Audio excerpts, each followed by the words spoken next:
मान्छेहरू निकाले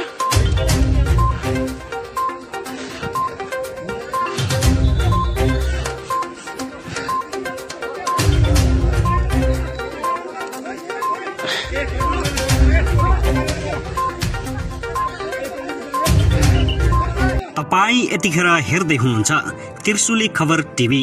24 घण्टा ताजा खबरको लागि हाम्रो च्यानललाई सब्स्क्राइब गर्नुहोला, नजिक रहेको बेल आइकनलाई दबाई हामीसँग जोडिनुहोला। पोखराबाट जोमसोन उडेको 19 यात्रु लिएर तारा एयरको विमान एकाएक दुर्घटना। तारा एयरको विमान मुस्ताङको टिटीमा दुर्घटना भएको खुलासा स्थानीयले गरे। परिलाई खबर के कति क्षति भयो, कतिजनाको मृत्यु भयो, यसबारे सम्पूर्ण जानकारी आजको भिडियोमा। एकाएक भारतले गर्यो यति ठुलो घोषणा, सीमा नाकाबारे यस्तो नियम लागू। अब नेपालमा सङ्कट आउन सक्ने पेट्रोलियम, डिजेल र अन्य खाद्यान्नको पदार्थ महँगो भएपछि भारतको यस्तो कदम। काठमाडौँमा नेकपा एमाले गुमायो 5 पालिका र 16 वडा, 2 वडा जित्दा एकीकृत समाजवादीलाई तेस्रो ठुलो जनमत। मधेसमा झण्डै 100% जनसङ्ख्या विद्युतको पहुँचमा, कर्णाली भने पछाडि। बारेन र सुनिताको सोमबार शपथ ग्रहण हुँदै।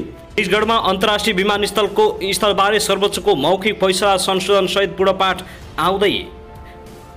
जनउत्तरदायी गणतन्त्रात्मक शासन व्यवस्थालाई सुदृढ गर्न प्रतिबद्धता भएको प्रधानमन्त्री देउबाको भनाई। गणतन्त्रको सुदृढीकरणमा एकताबद्ध हुन प्रचण्डको अपिल। गणतन्त्रको शुद्धिकरणका लागि सबै नेपाली एक हुनुपर्छ। वाम लोकतान्त्रिक गठबन्धन एक भरपर्दो विकल्प हो र विकास र समृद्धिको बाटोमा अगाडि बढ्ने हाम्रो साझा उद्देश्य हो, प्रधानमन्त्री देउबाको भनाई। लोकतान्त्रिक गणतन्त्रलाई जनअनुभूतिबाट प्रमाणित गर्न चाहन्छौँ, ओलीको भनाई।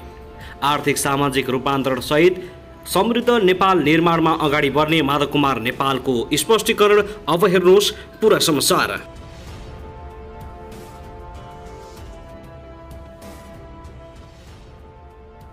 दर्शक महानुभाव नमस्कार, तपाईहरुलाई हार्दिक स्वागत छ हाम्रो च्यानल त्रिशुली खबर टिभीमा।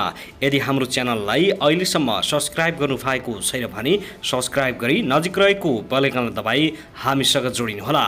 दर्शकहरू, फेरि पनि हामी तपाईहरुमाझ निकै महत्त्वपूर्ण खबरका साथ उपस्थित भइसकेका छौं। यो भिडियोलाई अन्तिमसम्म हेरी हामीले साथ दिनुहोला। दर्शकबिन, हाम्रो मेहनतको लागि एउटा सानो लाइक गर्न भने नभुल्नुहोला। कहाँदेखि हेर्दै हुनुहुन्छ, के भन्न चाहनुहुन्छ, तपाईँको मनमा लागेका प्रतिक्रिया अवश्य पनि कमेन्ट गर्न नभुल्नुहोला। दर्शक महानुभावहरू, के तपाईँ हाम्रो च्यानलमा नियमित हुनुहुन्छ? यदि तपाईँ हाम्रो च्यानलमा नियमित हुनुहुन्छ भने नियमित अथवा रेगुलर लेख्नुहोस्। यदि तपाईँ नयाँ हुनुहुन्छ भने सब्स्क्राइब गरी जोडिनुहोस्। दर्शकबिन, हामी तपाईहरुमाझ विभिन्न अपडेटका साथ भर्खरै मात्रै पोखराबाट जोमसोन उडेको तारा एयरलाइन्सको जहाज एकाएक यस्तो अवस्था भएको छ। यो विषयमा सम्पूर्ण जानकारी दिनेछौँ। 19 यात्रु बोकेर उडेको जहाज के कसरी सम्पर्कबाट बाहिर गयो त, यसबारे पनि हामी जानकारी दिनेछौँ। आउनुहोस् आजको पहिलो खबरतर्फ लागौं।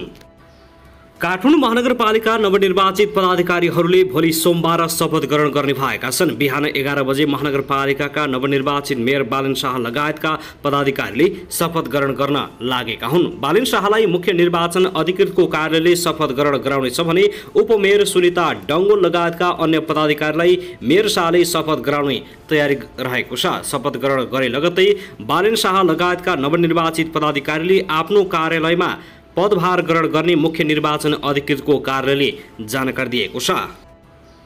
त्यसैगरी आज मन्त्री परिषदको बैठक बस्ने भएको छ। बैठक प्रधानमन्त्री शेरबहादुर देउबाको सरकारी निवास बालुवाटारमा दिउँसो 2 बजे बस्ने भएको हो। आर्थिक वर्ष 2079-80 को बजेटबारे निर्णय गर्न बैठक बस्न लागेको हो। यसैगरी बैठकले संसदमा बजेट प्रस्तुत गर्न अर्थमन्त्री जनार्दन शर्मालाई स्वीकृति प्रदान गर्ने लगायत निर्णय गर्ने भएको स्रोतले जानकारी दिएको छ। दर्शक महानुभाव, आउनुहोस् अब अत्यन्तै दुःखद खबरतर्फ लागौं। आइतबार बिहान पोखराबाट जोमसोमको लागि उडेको तारा एयरको विमान मुस्ताङको लेते आसपास क्षेत्रमा दुर्घटना भएको छ। चालक दलका 3 सदस्य सहित 22 जना बोकेको विमान आइतबार बिहान दुर्घटना भएको हो।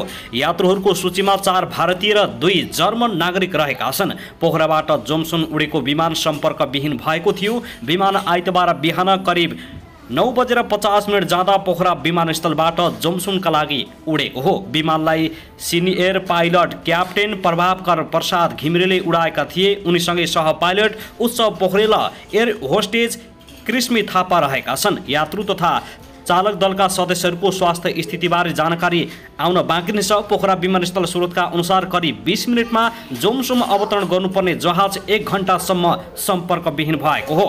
सम्पर्कविहीन भएको तारा एयरलाइन्सको जहाज खोज्न नेपाली सेनाको MI-57 हेलिकप्टर खोज्ने क्रममा काठमाडौँबाट उठेको छ। नेपाली सेनाका प्रवक्ता सैनिक सहायक रथी नारायण सिलवालका अनुसार सेनाको हेलिकप्टर उद्धार टोली लिएर मुस्ताङको लेतकाका लागि उडेको हो। नेपाली सेनाको राउन्डको टोली मुस्ताङको घाँसबाट पनि रेस्क्यु टोली घटनास्थल गएको प्रवक्ता सिलवालले लोकान्तरलाई जानकारी दिएका छन्। जहाज दुर्घटना भएको अनुमान गरिए तापनि जहाज दुर्घटना भएको जो देखिएको छ। के कति क्षति भयो आगामी अपडेटमा हामी दिने नै छौँ। हामीलाई हेरिराख्नुहोला। हामी निरन्तर रूपमा यो अपडेट राख्नेछौँ।